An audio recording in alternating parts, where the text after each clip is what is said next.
দুর্নীতি দমন কমিশনের আবেদনের পরিপ্রেক্ষিতে যুবলীগের সভাপতি শেখ ফজলে শামস পরশ তার স্ত্রী নাহিদ সুলতানা সহ ৫ জনের বিদেশ যাত্রায় নিষেধাজ্ঞা দিয়েছেন আদালত। বৃহস্পতিবার এই তথ্য জানিয়েছেন দুদকের জনসংযোগ কর্মকর্তা আক্তারুল ইসলাম। জানান, শেখ ফজলে শামস পরশ ও তার স্ত্রী নাহিদ সুলতানার বিরুদ্ধে অর্থ পাচারের অভিযোগে অনুসন্ধান চলছে। অনুসন্ধানের স্বার্থে আদালতে তাদের বিদেশ যাত্রায় নিষেধাজ্ঞার আবেদন করে দুদক। একই দিন নব থিয়েটারের সাবেক মহাপরিচালক আরশাদুল্লাহ ও তার স্ত্রীর দেশ ত্যাগে নিষেধাজ্ঞা দেওয়া হয়।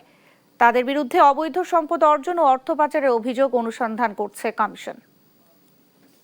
দুর্নীতি দমন কমিশনে তাদের জ্ঞাত আয় বহির্ভূত সম্পদ অর্জনের অভিযোগে অনুসন্ধান চলমান রয়েছে। অনুসন্ধানকারী কর্মকর্তা বিজ্ঞ আদালতে তাদের বিদেশ যাত্রা রহিতকরণের জন্য বিজ্ঞ আদালতে আবেদন করেছিলেন। তার প্রেক্ষিতে আজ বিজ্ঞ আদালত তাদের বিদেশ যাত্রায় নিষেধাজ্ঞা দিয়েছেন।